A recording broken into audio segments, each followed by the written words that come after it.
começar a falar, de repente, a gente falar das experiências positivas de educação, tanto em Brasil quanto em Angola.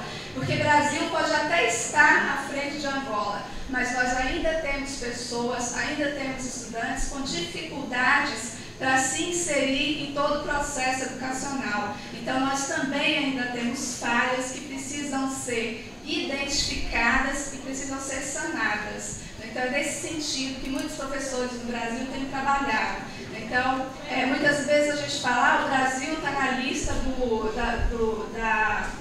as avaliações internacionais da educação básica ou as avaliações de ensino superior, o Brasil está lá embaixo. A gente tem refletido muito sobre a quem interessa esses dados negativos do Brasil, né? Quais são os interesses que estão por detrás disso e a contrapartida que nós, professores, nós, gestores de educação, estamos dando lá na ponta. Então, um professor que consegue chegar ao final do ano letivo com um trabalho positivo, esse professor, ele fez transformações, ele transformou vidas. Então, é de um em um estudante que a gente consegue fazer mudanças para uma geração inteira. Então, se nós temos crianças, adolescentes e até adultos que estão na universidade e precisam, ao longo do processo de formação, evadir, sair da escola, sair da universidade, é porque neste processo tem uma falha. E na educação pública, nós, professores mais comprometidos, precisamos identificar quais são essas falhas, porque apenas nós, professores, poderemos identificar e sugerir quais os remédios que a educação deve ter. Não adianta perguntar para o pedreiro o que o professor tem que fazer na sala de aula, porque quem define o papel do professor na sala de aula é o professor. Mas é importante a gente saber do pedreiro que escola ele quer para o filho dele ou para a filha dele. Então, que futuro as famílias querem para os seus filhos. E a escola começar a pensar a educação, eu soube que vocês estão pensando currículo, as escolas começarem a pensar a educação, formação da pessoa humana a partir dos interesses das comunidades, a partir dos interesses das populações que estão inseridas na educação pública. Então, o que eu quero para os meus filhos na escola? Eu quero que eles cheguem na universidade, ou eu quero que eles tenham o ensino médio, que tipo de educação média eu quero que meu filho tenha? Eu quero que ele tenha uma profissão aos 18 anos ou que depois dos 18 anos ele entre na universidade. Então, o que é mais importante para cada um? E aí, para saber disso, nós vamos ter que ouvir os pais, vamos ter que ouvir os estudantes, como aquele estudante sonharia a escola dele. Então, é essa escola que nós estamos inseridos, que nós, professores, gostamos, é essa escola que nós achamos que é a escola ideal e o que pode ser feito para essa escola ser modificada. Então, é a partir dessas ideias que a gente começa no Brasil, e essas ideias surgidas, como eu disse para vocês, lá em pequenas e médias cidades, que a gente começa a fazer no Brasil, há quase 20 anos, um processo de educação diferente. E que, apesar dos índices desses que mostram por aí, nós temos sim muitos professores felizes em sala de aula, apesar de todas as dificuldades, e temos também estudantes que estão tendo sucesso, que estão felizes naquilo que eles fazem. E isso para nós é muito importante. E é muito nesse caminho que a gente gosta de pensar.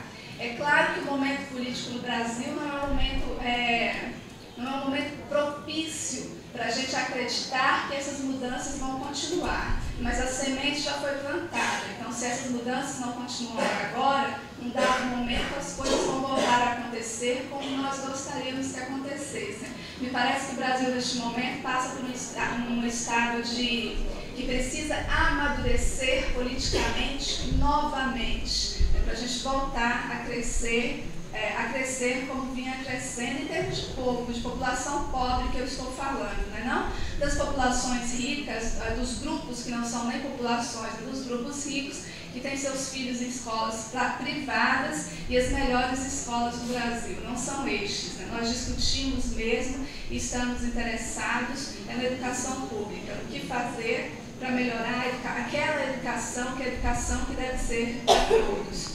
No início dos anos 90 no Brasil, nós não tínhamos ainda uma quantidade tão expressiva de estudantes em escolas públicas como nós temos hoje. A princípio, nós tínhamos uma lei de diretrizes e bases que foi elaborada nos anos 60, início dos anos 70, quando o Brasil viveu a ditadura militar. Essa lei não previa que todas as crianças de 7 a 14 anos frequentassem a escola.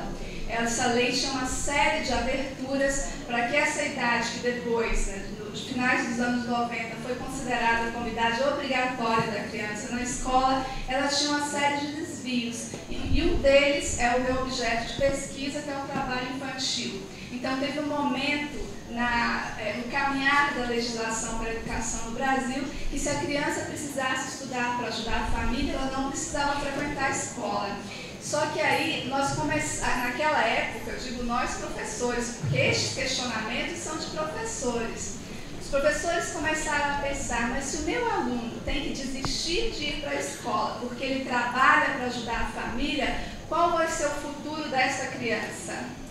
Sabe? Se ele tem que ir para a lavoura com os pais para produzir, qual vai ser o futuro dessa criança que abandona a escola? Que direitos ele vai ter no futuro?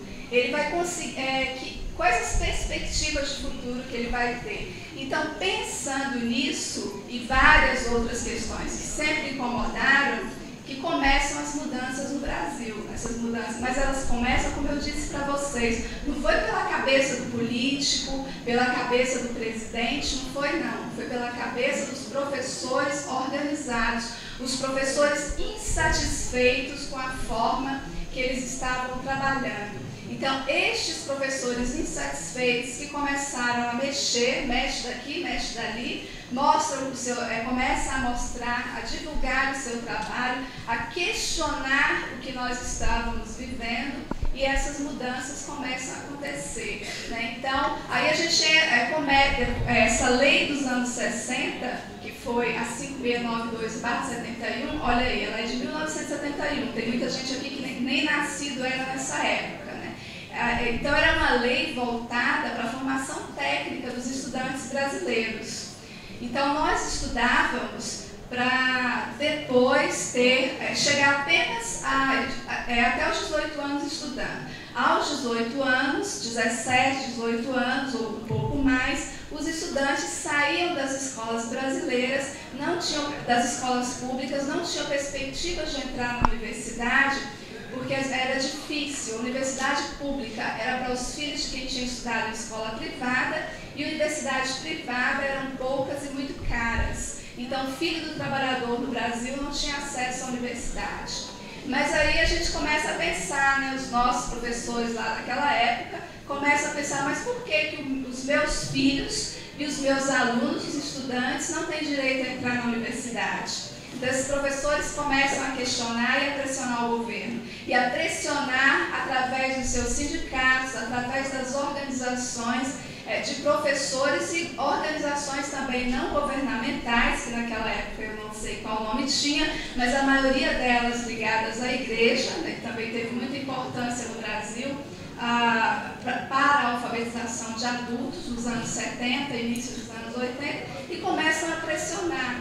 Então, a população maior que quer estudar e não consegue chegar à universidade. Então, a partir de todos esses questionamentos que vêm da própria escola e dos seios das próprias famílias, que começa a pressionar o governo para modificar essa situação e a sugerir. Não foi ninguém que sugeriu mudanças. Quem sugeriram mudanças foram os professores, não foi ninguém de fora, gente que trabalha com economia, que trabalha com... Não. Quem começou a sugerir mudanças no Brasil foram os professores como nós, né? Professores de escolas públicas, de instituições públicas, gestores de instituições públicas que resolveram estudar, que resolveram pensar e refletir sobre a educação e, nesse sentido, contribuir com as mudanças. E, a partir disso, né, então, nesse período, enquanto o Brasil tinha essa educação básica de 7 a 14 anos, né, que é obrigatória, e que parte dessa população não estava na escola, então qual foi o grande desafio? colocar essa população de 7 a 14 anos dentro da sala de aula. Por volta de 1997, o Brasil começa a mexer com essa estrutura. É necessário que todos tenham direito à escola pública, mesmo que seja essa escola pública deficitária, cheia de problemas. Então, aí nós chegamos nos anos 2000, no início dos anos 2000, com 97, quase 98% dessas crianças de 7 a 14 anos na escola. Aí imaginem vocês, o Brasil é um país continental, né? Quando a gente olha no mapa, fala o Brasil é um país continental, porque é muito parecido com a África, né? Muito parecido com o desenho geográfico da África, e a África é um continente. Então imaginem vocês as diferenças que existem aqui e as diferenças do próprio país de vocês, e isso multiplicado pelo tamanho do Brasil e pelas diferenças no Brasil. Nós temos no Brasil vários grupos, né, vários grupos indígenas, que são grupos, né, que conseguiram permanecer como indígenas até agora. No Brasil existem também ainda povos que vieram de diversas partes do mundo, que durante o processo de colonização no Brasil se fixaram até 1945, chegando povos para ocuparem o interior do Brasil. Grupos de pessoas para ocupar o interior do Brasil.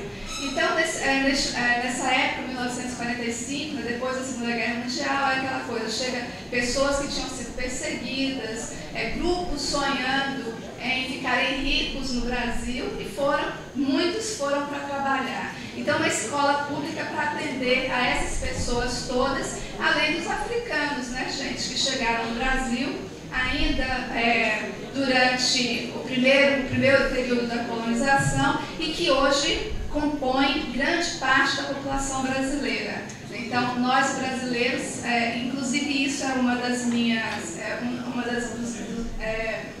dos meus orgulhos de estar aqui na África, porque eu também tenho descendência africana. Então, eu também sou uma afro-brasileira, apesar da cor da pele.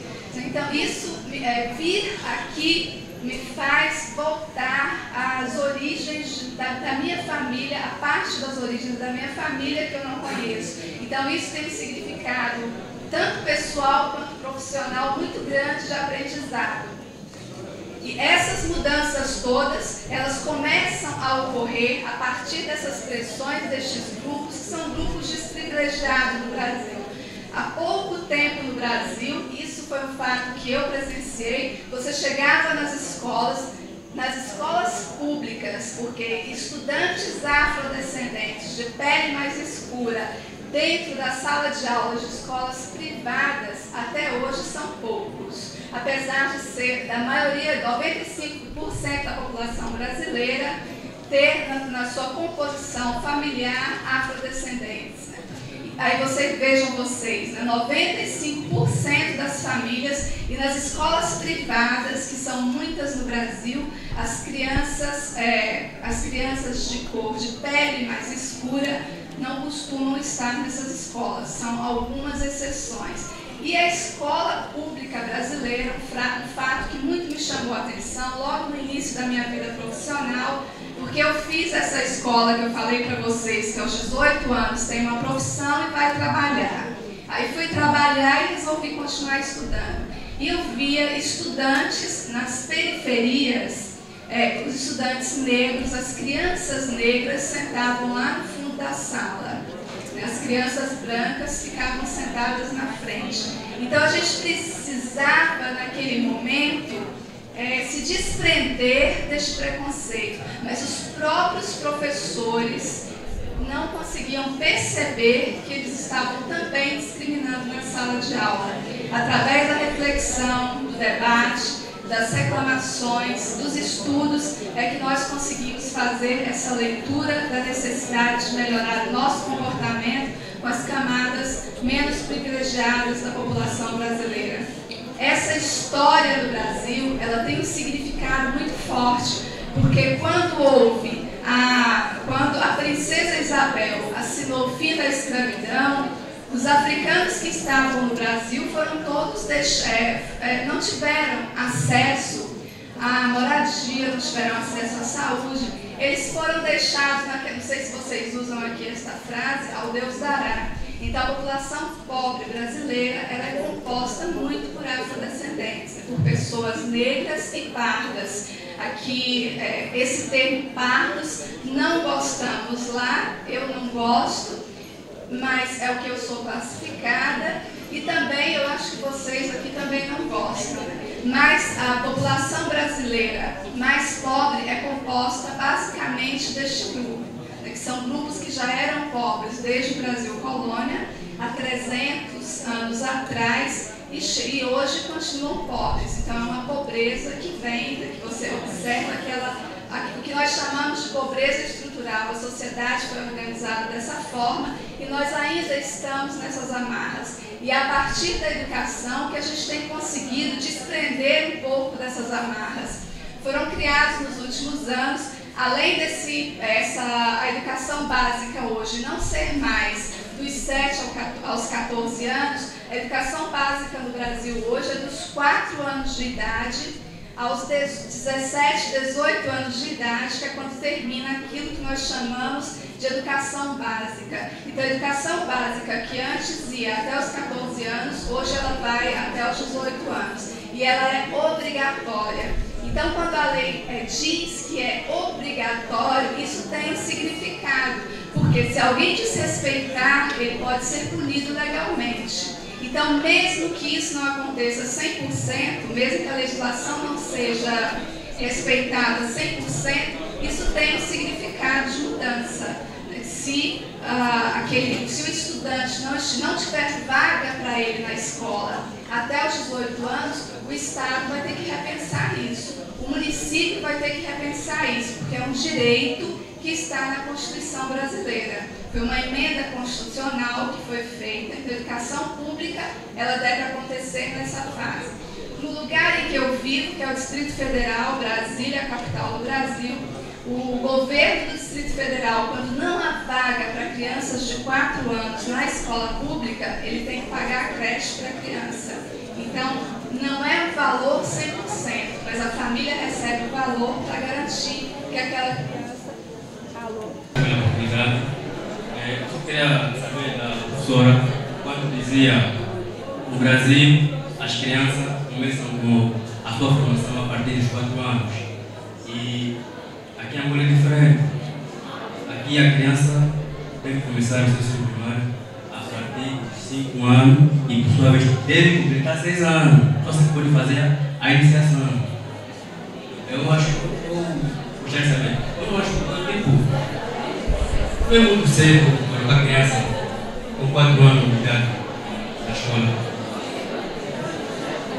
Sim, gente, a pergunta do Gervásio é sobre a questão da entrada da criança aos 4 anos de idade na escola. No Brasil está organizado a fase de creche, que é de 0 a 4 anos, a criança frequentaria a creche.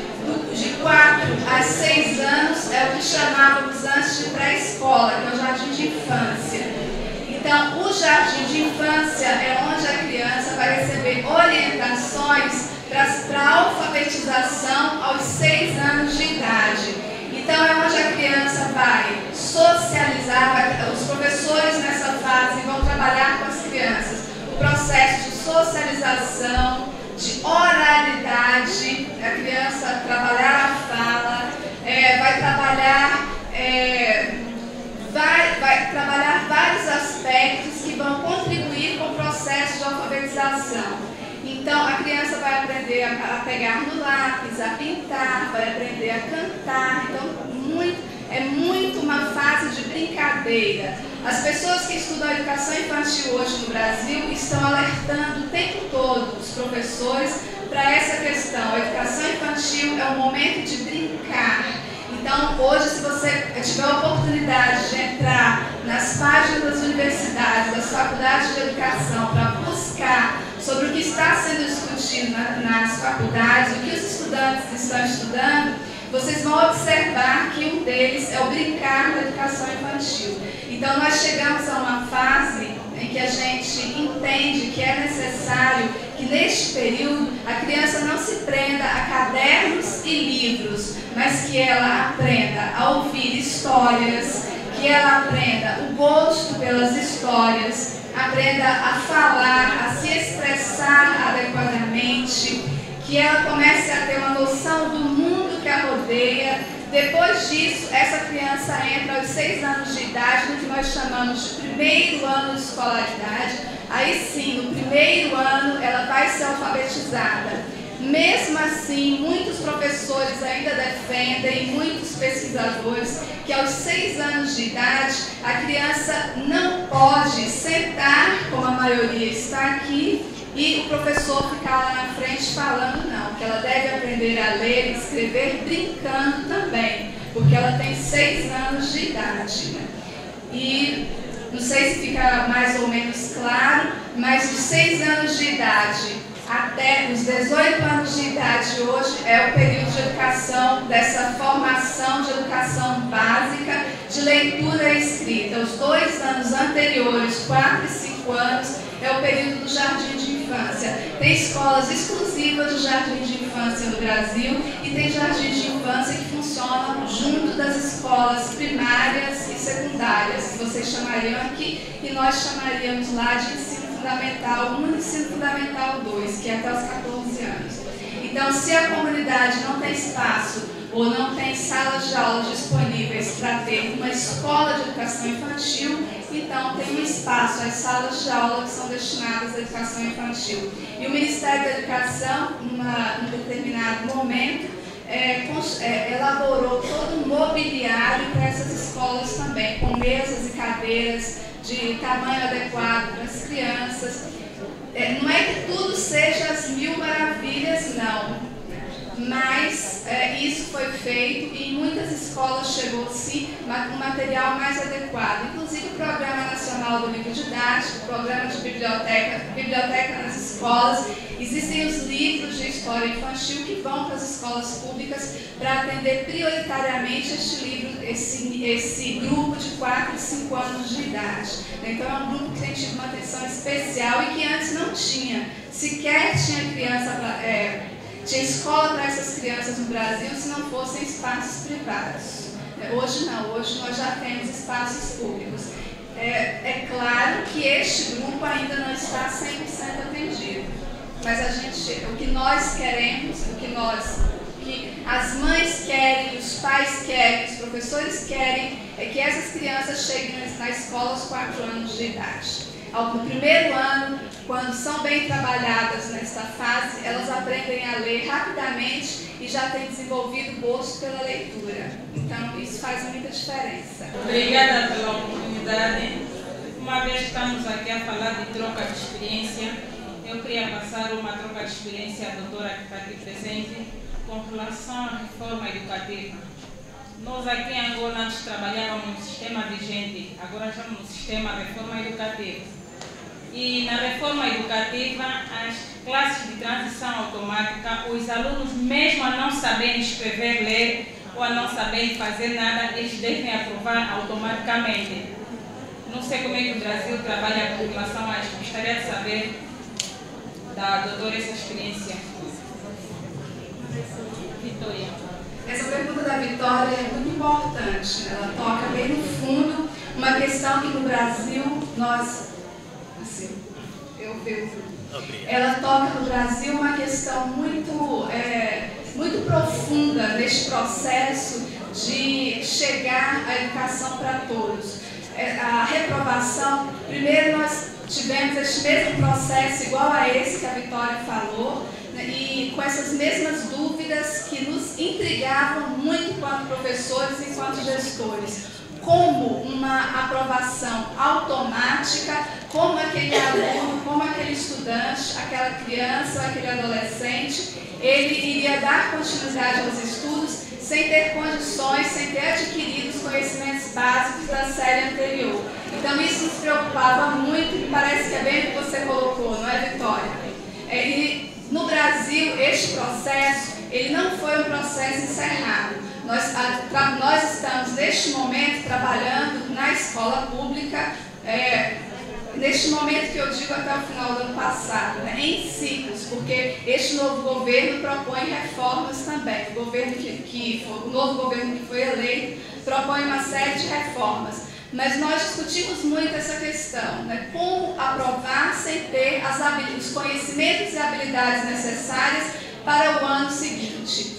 E isso continuou inquietando por bastante tempo. Nós trabalhamos em sistema de ciclos, por exemplo, até as escolas particulares hoje estão assim, crianças que entram na escola para fazer o primeiro ano de escolaridade aos 6 anos de idade, elas não vão ser reprovadas no primeiro ano, elas vão para o segundo ano de escolaridade. Até as escolas públicas privadas estão neste sistema. Porque aos 6 anos de idade, 7 anos de idade, a criança recebeu um título de reprovação, isso é marcante para a vida inteira. Da mesma forma que eu entendo a preocupação da Vitória, é marcante a criança acompanhar uma turma que ela não consegue no ano seguinte. Porque os grandes prejudicados neste processo, se ele não é bem colocado, são os estudantes. Os professores, não sei aqui no caso de Angola, mas os professores precisam apresentar bons resultados. Então, para apresentar bons resultados, eu preciso também aprovar. Mas e a minha responsabilidade? Onde fica a minha responsabilidade enquanto professor? Então, nós discutimos durante uns bons anos sobre isso. Hoje essa discussão está mais tranquila. Com essa formação em ciclos, a criança tem, no Brasil, dos 7 até os 8 anos de idade para ser alfabetizada. O final dos 8 anos de idade é para terminar o processo de alfabetização. Tem crianças que elas chegam ao segundo ano, aos 7 anos de idade, e não conseguem ler como as que aprenderam no ano anterior. Aí você observa que nos primeiros meses do segundo ano dessa criança, ela deslancha a partir do trabalho que o professor desenvolve na sala de aula, do seu próprio amadurecimento, porque é necessário ter um amadurecimento afetivo, emocional, é necessário ter condições sociais, ter comida em casa, ter uma família razoavelmente estruturada para que essa criança tenha condições de aprender a ler e escrever. Então a gente começou a discutir sobre tudo isso. Nós não podemos mexer nas estruturas das famílias, mas o governo brasileiro poderia sim colocar arroz e feijão, aqui é o FUNG, né? Lá no Brasil é arroz e feijão, a base da alimentação na mesa das crianças brasileiras. Então o governo brasileiro começou a desenvolver, foi encerrado esse ministério no Brasil, que é o Ministério de Desenvolvimento Social e Combate à Fome, né, a dar mais atenção para a merenda escolar. Né? Então as crianças começaram a receber na escola mais refeição. Os estados e municípios começaram a se preocupar mais em ter nas escolas a figura do orientador educacional, porque era tudo e ainda é nas costas do professor. Então, de repente, é necessário ter mais alguns profissionais para equilibrar esse trabalho de professor, que às vezes ele é professor formado nas ciências da educação, ele é o pedagogo, é o assistente social, é o psicólogo, é o médico, porque a criança precisa de tudo isso e muitas vezes você não tem condições de atender a essa gama de necessidades da comunidade. Então, junto ao Ministério, né, que nós chamávamos de MDS, foi criado um projeto no Brasil chamado Bolsa Escola. Então, a Bolsa Escola fazia essa criança frequentar a escola, porque tinha que prestar contas sobre a frequência, não sobre as notas. E a criança que tem dificuldade, ela é desestimulada a frequentar a escola, a criança ou adolescente. Então, gente, foi todo um conjunto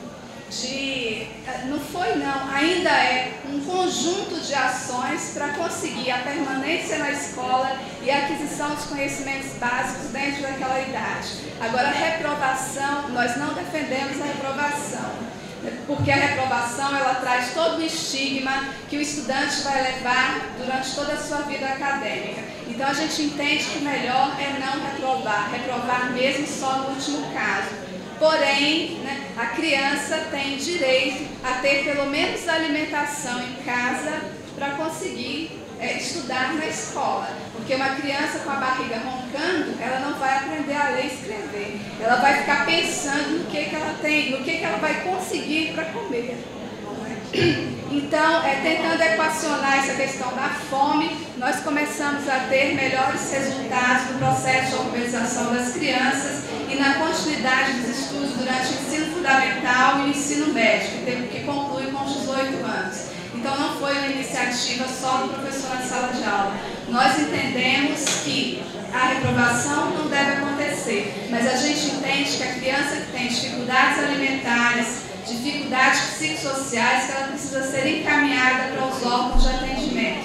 Nem sempre isso acontece como eu estou falando para você, mas é um processo que nós observamos que só assim que a gente consegue equacionar a maior parte dos problemas da escola. É com uma equipe multidisciplinar, que às vezes a gente não tem, a gente tem que bater a porta, mas reprovar não.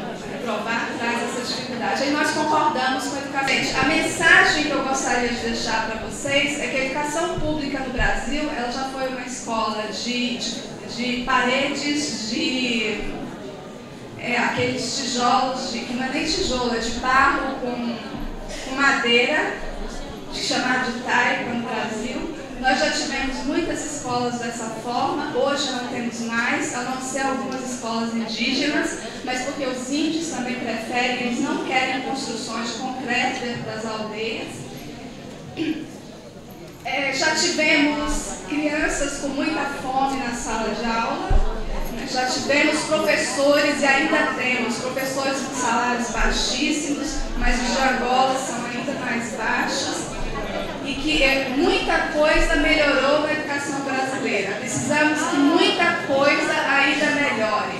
Precisamos mesmo que muita coisa melhore, que cada vez mais crianças e adolescentes em idade escolar estejam na escola e que cada vez mais filhos de pobres no Brasil possam fazer cursos, que são cursos que antes eram só para a classe alta, como medicina, as engenharias. Hoje nós já temos filhos de pedreiros e de empregadas domésticas fazendo medicina. Inclusive, há pouco tempo nós tivemos 2 índios formados em medicina pela UFMG, que é a Universidade Federal de Minas Gerais. Então, isso é um avanço histórico, né? Isso é um avanço na história do Brasil. Antes nós não tínhamos nenhum.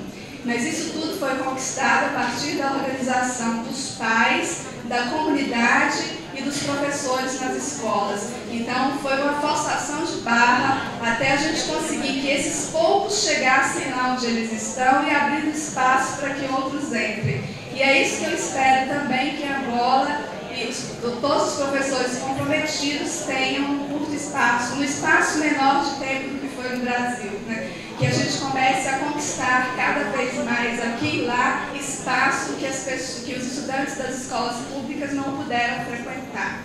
Então, eu agradeço vocês, peço desculpas por tudo que aconteceu, eu também não sabia, me indigno com vocês também e espero que a gente tenha também outros momentos demais, que a gente possa compartilhar mais e estar mais de coração aberto e num clima mais tranquilo. De qualquer forma, muito obrigada.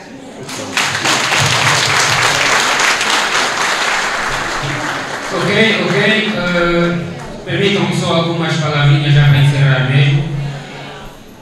Quero, antes de mais, agradecer a vossa presença cá, dizer que o tempo é um recurso irrenovável, como nós todos sabemos, e estamos muito agradecidos pelo facto de estarem conosco nessa tarde.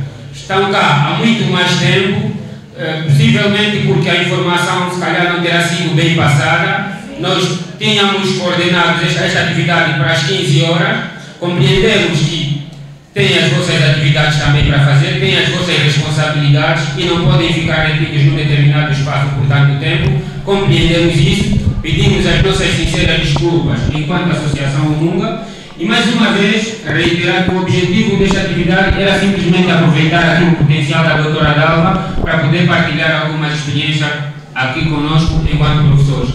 até porque eu também sou um professor. Muito obrigado pela vossa disponibilidade e vão bem, tá?